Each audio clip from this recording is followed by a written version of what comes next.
Hello law aspirants. So here we are with our new series, new lecture of vocabulary. See, it is rightly said, to travel hopefully is better than to arrive. Robert Louis Stevenson in his famous essay El Dorado said so, right? Because it's very important you keep attaining knowledge, and which is a vast ocean, it never ends. Every man, in fact not one man or the other, we are all part of it. Every man keeps moving towards a El Dorado, towards a target, and this target is something which keeps life moving. If there is no target, no desire, no curiosity, life will be a boring footpath where there is nothing that would interest people. So keep that interest alive, keep yourself activated, pull up your socks and be ready for the next route, right? So you're ready for the next route. Revising some of the series because students had really asked me that, ma'am, really we want to add on to our reading. We are not able to find it on the LMS portal or sometimes on this. So we have added some short stories, essays, novels, dramas, fictions, many more reading material, and even sending in different groups which are associated with law prep. So in fact you would not face a problem related to reading. Enhance your vocabulary, keep reading. Reading is must, utmost for you. No mugging, no cramming, read fiction, read newspaper, and yes, the Hindu, the editorial section of course has to be also conquered. Moving to the novel section, we have to read the famous novels of Charles Dickens, Great Expectations in Hard Times. We have prepared the PPTs also and prepared it and put it on LMS portal of Law Prep Tutorials. We have wonderful novels of George Eliot, that is Middlemarch and Oliver Twist, and Thomas Hardy's Jude the Obscure. These are really worth reading. See, reading never ends till we breathe. Till we breathe, we are going to read and we are going to enhance our vocabulary, and that is what makes human the best creation of God on this earth, right? Turning to the short stories, wonderful stories we have here, a list of these short stories, that is Dr. Hedwig's Experiment by Nathaniel Hawthorne, about a doctor who does a wonderful experiment on people. Upper Division Love, about a clerk who tells us about the infatuation he had with the film star Sundar Bala and the hollowness and the emptiness of the film industry. The Alien Con by Somerset Maugham, that is about the human relations and aspirations and desires. The Gift of Magi by O. Henry, which is a wonderful story again, and Growing Up by Joyce C. Carey, right, about the teenage, the problems of teenage and the other things that have been discussed in Growing Up. So when you read these, you really find a kind of an association with various things in our own life. It is in fact probing deep into human psychology. What does the person try to say? What does the human being mean?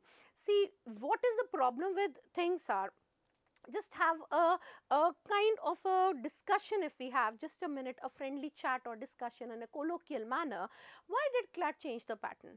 They do not want rote learners, they want people who can comprehend and understand the passage. The passage should be understood to them. They want such type of people. They should have a good command over the language, they should understand it, and this understanding will come when you are a well read person, a literary scholar, and the literary scholar always has an upper hand while reading, and this is what you also have to follow, right? Moving on to our next thing, that is the essays, wonderful essays.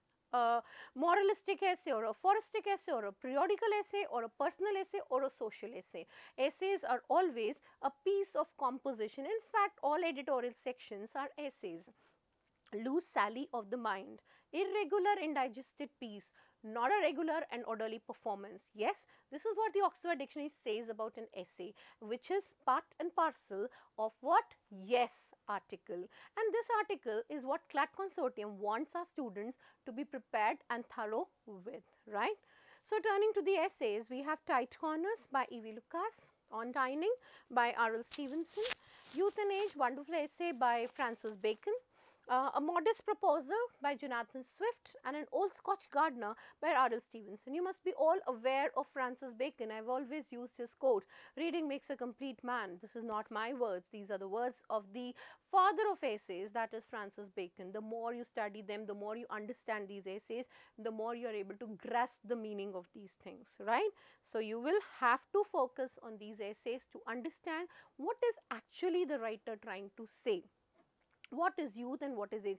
You know why you're not able to understand sometimes literary devices? I tell you, because these essays, if you're going to read, you will understand what is antithesis, what is oxymoron, what is hyperbole, and what is actually metaphor, simile, or synecdoche, or transferred epithet, or a metaphysical conceit.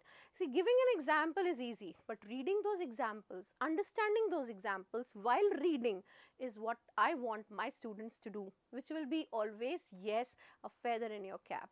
Let's start with our series of the route today, and this is the most important route. You know, just some years back, a student told me, "Ma'am, you're very vivacious in class. Nobody can sleep in your class.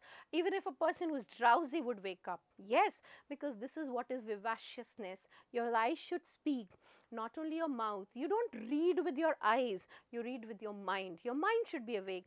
A teacher's role is to be very vivacious person, full of life and animation, because it is she who is the mentor, who guides the students to the right path, and if she is not vivacious, the students will naturally not be. So with this vivaciously, lively, chirpy, bubbly and positive attitude, let's start with our first route, that is viv. Now what does viv mean here? Viv means life, being alive, or being very lively. That is vivacious. The first word in this category is vital. Vital is something which is related to life. So, like oxygen is vital for human life. So, this is vital. Vitaglass is a trademark for glass which allows ultraviolet rays to pass through it. That means it's a glass through which the rays are able to pass. Vitality is a state of being alive, the quality of being alive. You're alive and you know what other things around you. That is vitality. Vitalize, you can see the basic VIT working in all of them. Yeah, right. So, viv and wit, both of the things work. In fact, I should do make it here, right. That is VIT, that is also life. Okay. So, both of them, viv and wit, both meaning life. Taking up the common words, you all must have heard the words like survive, revive, convive or convivial, right, or a viva life insurance is something which existing even after life. Yes. So, survive, you have to survive in this world, and it's this world is a battle, a tussle where everybody has to live their own lives and has to face the struggles and problems of life, and Darwin's story, the survival of the fittest.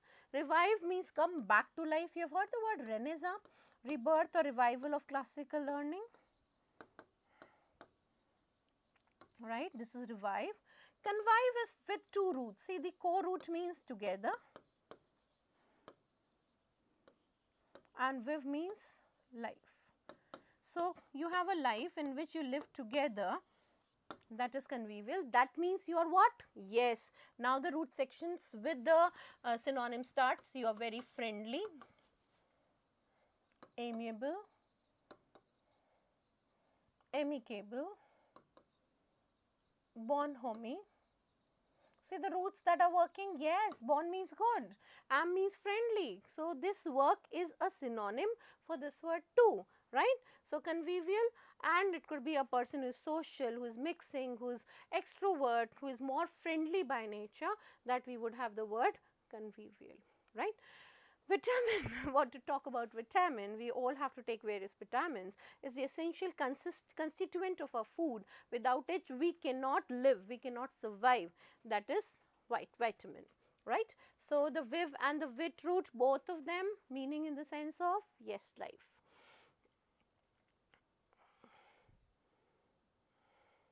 Moving to the next one in this, vitals. Vitals are very important organs of our body, without which we cannot live, we cannot exist, like heart, lungs, brain and liver. You can see these are the vital organs, the most important organs of human body. Vitaminize is enriching food which adds vitamins to our body. Vitaminology, you can see the word logy here, that would be study or knowledge of something. So, this is knowledge or study of the vitamins. Vitoscope is a motion picture projector, जहाँ पे आप scope, what is it? SCOP, that is to see, right. Vivace is a very lively and a spirited person.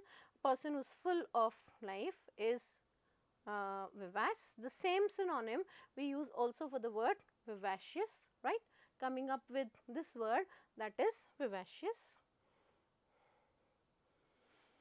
Right, this was the word I was talking of. Yes, you all have to be very vivacious in class. That means very chirpy. See how you can remember the word chirpy.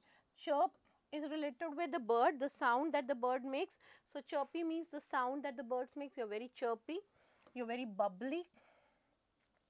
See the word anim root, which is mind and soul. You are very animated, you are full of life, you are very enthusiastic, right, you are very curious, you are very lively. You know, that kind of a person who is never drowsy, never sleepy, is always full of life and spreads happiness everywhere is vivaciousness, right, and that vivaciousness should be developed in you. Vivacity is vital force, very important force which works in a thing. Now see the word vivarium. When I say vivarium, you must have heard of, yes, it sounds and it rhymes with the word aquarium. Aqua root means fish, aqua means water.